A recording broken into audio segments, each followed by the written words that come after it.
Bienvenidos. Hoy, dentro del curso de Economía, veremos nuestro tema, la introducción de la economía, semana 1, correspondiente a nuestro curso. Mi nombre es Eric Abad Rosado, profesor del área de sociales del curso de Economía. Pues chicos, hoy iniciamos este curso con el tema introducción y comenzamos preguntándonos, ¿cómo nace la economía? Pues muchos de repente dirán, bueno, este curso tendrá que ver con el dinero, con los negocios. Pues sí tiene que ver con el dinero y los negocios, pero analizaremos cuál es su razón de ser y diremos que la razón de ser de la economía es la escasez. Ese es el problema de la economía y por lo tanto su razón de ser.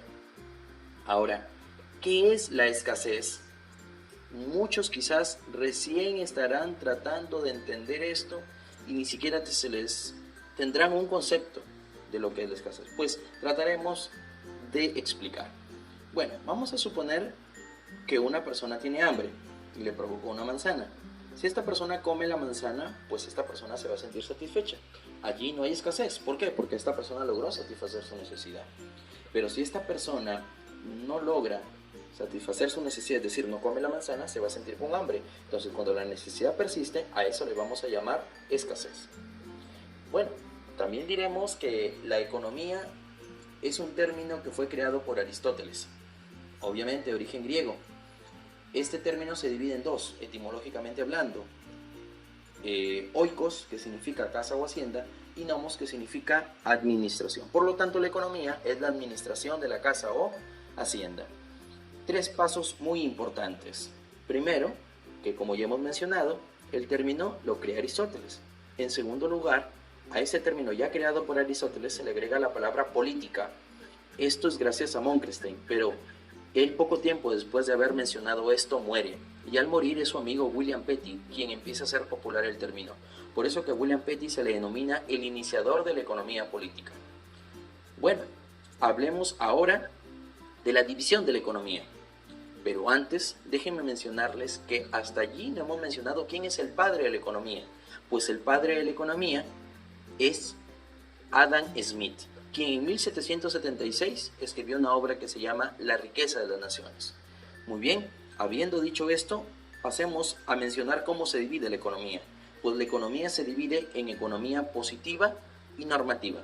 La economía positiva se divide en economía descriptiva, que tiene como finalidad describir, como su mismo nombre lo dice, los fenómenos económicos, es decir, nombrar características para que cualquiera de nosotros pueda identificar con facilidad lo que es un fenómeno económico. Posteriormente, la teoría económica busca explicar por qué se dio este fenómeno económico, previamente identificado. Y finalmente, la economía normativa realiza la política económica. ¿Qué es la política económica? Pues son las medidas que toma el gobierno para hacer frente a un fenómeno económico o a una crisis o problema económico que se pueda dar. Por lo tanto, son muy importantes las políticas económicas, pero obviamente para poder tener una política económica es muy importante previamente identificar el fenómeno, estudiarlo a fondo. De allí la importancia de la economía positiva, que es lo que es decir, lo real, mientras que la economía normativa es lo que debería ser, es decir, cómo nosotros podríamos afrontar un problema dentro del campo económico. Muy bien, para un mejor estudio, pues la teoría económica lo que hace es dividir a la economía en dos grandes partes. Esto lo hace para mejorar, obviamente, el estudio de la microeconomía, dividiéndolo en microeconomía y macroeconomía. La microeconomía, pues busca el estudio de la economía en forma individual, es decir, fenómenos económicos que solamente buscan identificar actividades económicas que tengan que ver con una persona o con una parte determinada de la población. Ejemplo, la familia, la empresa, pero como unidad económica. Mientras que la macroeconomía estudia la economía en forma global o agregada. Es decir, ejemplo, si en la microeconomía yo estudio a una persona buscando trabajo, en la macro yo hablaré del desempleo. Si de repente hablo de repente en la microeconomía de la demanda, pues en la macro hablaré de la demanda agregada. Si en la microeconomía hablo de que, de la oferta, pues en la macroeconomía hablaré de la oferta agregada. A continuación veremos los métodos de la economía. Los métodos de la economía son 9. Estos son deductivo, inductivo, dialéctico, monográfico, matemático, estadístico, histórico, psicológico y de la encuesta. Pero hay que tomar en cuenta algo, que los 3 primeros, tal y como aparecen en la imagen, son los más importantes. Diremos que son más importantes porque son los que vienen más preguntas de examen de admisión. Por lo tanto, de allí hay que tomar en cuenta y estudiar estos 3 con mucho cuidado. Diremos que el método deductivo es el método más utilizado de la economía, el más importante, y es el método que lo propone Aristóteles. A este método también se le denomina sintético o de la comprobación. El método inductivo es un método que se opone al deductivo, también llamado inductivo, analítico o del descubrimiento. Finalmente, el dialéctico, que es el método que más nombres tiene, porque también se le denomina triada, contradicciones humanas, doble negación. Este método dialéctico es el método que fue utilizado por primera vez por la escuela marxista, ¿no? Por lo tanto, este método podemos decir que es el predilecto, el elegido por Carlos Marx, máximo representante de la escuela socialista, que más adelante mencionaremos. Muy bien, a continuación vamos a analizar la evolución histórica de la economía. Pues la evolución histórica es muy importante analizarla y estudiarla con cuidado, ya que allí hay muchas preguntas de examen de admisión también. Aquí veremos cómo es que en la evolución histórica se divide en 4 edades: edad antigua, media, moderna y contemporánea. Comenzaremos hablando de la edad antigua, que a pesar que no es una edad tan trascendente para la economía, dado que no hay tantos avances para el campo económico, pero diremos que aquí aparecen culturas que nos dan los primeros pasos para ir hablando ya de una ciencia que hoy en día es muy importante. Pues comenzaremos hablando de los griegos, que son las primeras personas que estudian los fenómenos económicos. Luego hablaremos de los egipcios, caldeos, asirios, que terminaban su economía a través de las conquistas militares, los hebreos, que orientaban todo hacia la religión. Y hablaremos también de los más grandes economistas del mundo antiguo, que son los fenicios, conocidos también como los economistas por excelencia, ya que ellos se desarrollaron dentro del campo económico como comerciantes, pero no cualquier comerciante, ojo, los más grandes comerciantes del mundo antiguo. Por eso es que a ellos se les denomina los economistas por excelencia. No confundir con los griegos, ya que los griegos son los que inician el estudio de los fenómenos económicos, pero los llamados economistas por excelencia son los fenicios. Así que hay que tener ahí mucho cuidado. Pues a continuación vamos a hablar de la Edad Media. La Edad Media no es una edad tan importante para la economía, porque como ustedes recordarán, la Edad Media es también llamada la Edad Oscura para las ciencias, ya que no hubo un desarrollo científico importante, no solamente de la economía, sino de todas las ciencias en general. Recuerden que durante esta edad la economía estaba controlada, al igual que todas las ciencias, por la Iglesia Católica, es decir, los que emprendieron el desarrollo económico o el desarrollo del pensamiento económico dentro de esta edad fueron los cleros, los sacerdotes, monjas, diáconos. Por lo tanto, diremos que en esta época es del dominio total del catolicismo, y aquí aparece una escuela, no escuela, es una corriente económica muy importante, que son los escolásticos, encabezados por Santo Tomás de Aquino. Ojo, no podemos hablar de escuelas, disculpen, no podemos hablar de escuelas hasta allí, porque la primera escuela económica recién aparece en la Edad Moderna, y se le denomina escuela económica al grupo de personas entendidas en economía que responden a una interrogante. ¿Cuál es la interrogante? La interrogante que establece el padre de la economía, Adam Smith, que es: ¿cuál es el origen de la riqueza de las naciones? Pues esa respuesta recién se da dentro de la Edad Moderna. Dentro de la Edad Moderna aparecen las primeras escuelas económicas, cuyos pensadores se agrupan alrededor de ideas centrales y definidas, las cuales sirvieron como base para posteriormente establecer las teorías económicas. Pues allí mencionaremos a 4 escuelas más importantes dentro de esta edad. Comenzaremos hablando de la escuela mercantilista, que es, ojo, la primera escuela económica, pero a su vez esta escuela no científica, ya que esta escuela aparece del 1450, pero desaparece hasta 1750. Es decir, más de 20 años antes de que la economía llegue a ser ciencia, porque como ustedes recordarán, la economía se vuelve ciencia en 1776. La escuela mercantilista dice, para ellos, la riqueza de las naciones está en la acumulación de oro y plata, es decir, los metales preciosos. A esta escuela debemos de que los europeos empiecen a expandirse por el mundo en busca del oro y la plata, ya que ellos consideraban que el reino que tenga la mayor cantidad o acumulación de metales preciosos, ese reino dominaría el mundo. Mientras que en Francia se desarrolla la escuela fisiócrata, que ellos se considera la primera escuela económica. Ojo, la mercantilista es la primera escuela económica, pero la fisiócrata es la primera escuela económica científica. Para ellos la riqueza está en la naturaleza, en la tierra o en la agricultura. La escuela clásica es también llamada liberal, porque es la escuela que genera grandes aportes para la economía, ¿no? Para ellos, la riqueza está considerada dentro la base del trabajo del hombre.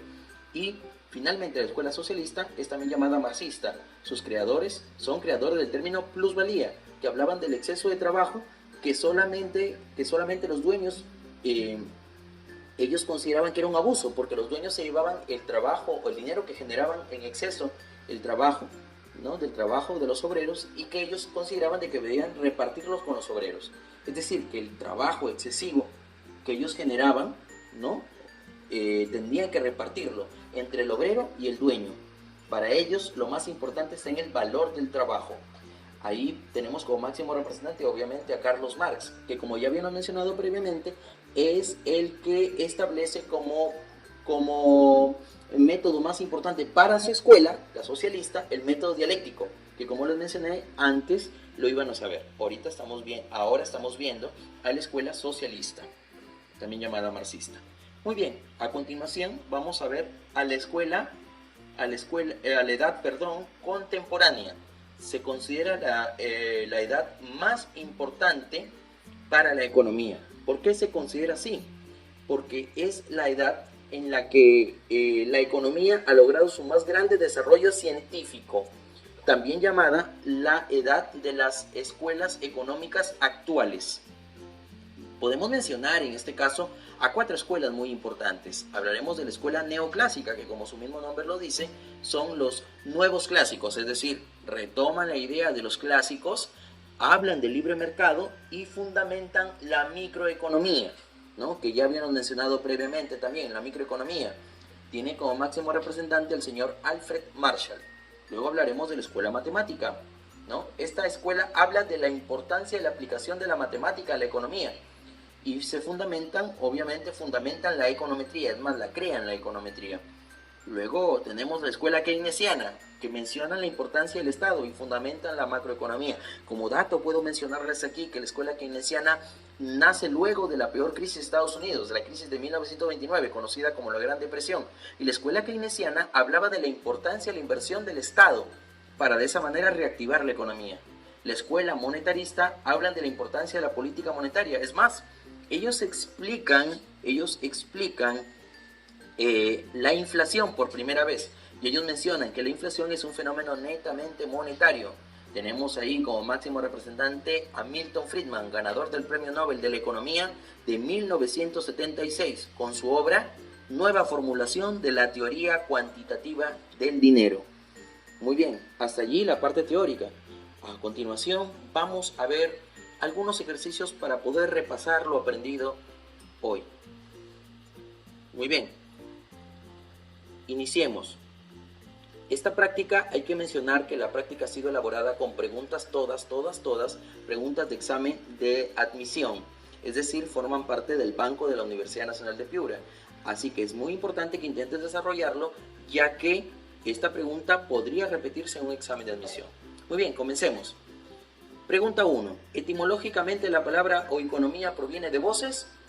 Pues obviamente quien creó el término oikonomía fue Aristóteles. Por lo tanto, las voces por las cuales viene esta palabra son voces griegas. Perfecto, muy bien.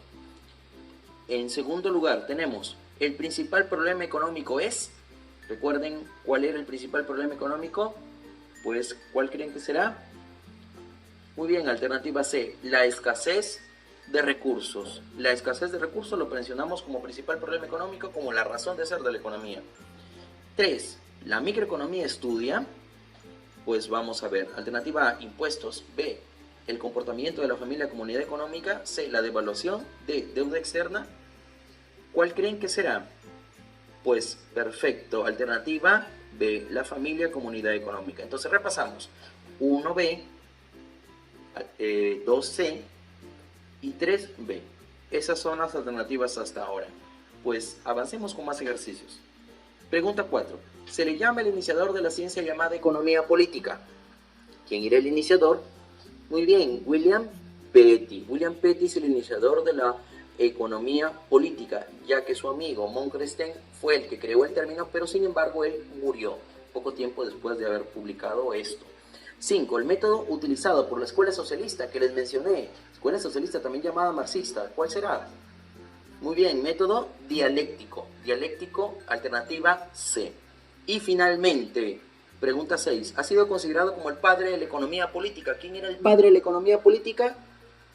Muy bien, alternativa C. Adam Smith. Adam Smith, que mencionamos que en 1776 él había publicado una obra que se llama La riqueza de las naciones. Con esa obra la economía se vuelve ciencia. De esta forma, por eso es que Adam Smith se convierte como único padre de la economía. Ojo, no confundir, Adam Smith es el único padre de la economía. Muy bien, entonces, repasamos nuevamente. Pregunta 4 de 5C. Y finalmente la pregunta 6. La pregunta 6 es la alternativa, entonces, ¿cuál será? ¿Cuál era? Sería la alternativa que era Adam Smith, padre de la economía. Alternativa C. Muy bien. Muy bien, chicos. A continuación, lo que vamos a hacer es darles una tarea. ¿Sí? Una tarea que ustedes pueden trabajar en casa y que hay que mencionar que tienen que enviarla al correo, no, a mi correo, que es en este caso eabad@colegioseltriunfo.edu.be. En la parte de abajo, en la descripción del video, les voy a dejar los correos en los que van a poder descargar sus tareas, tanto para cuarto año y quinto año. Gracias y recuerda que todo esto es un esfuerzo para poder unirnos a esta campaña Yo me quedo en casa. Gracias.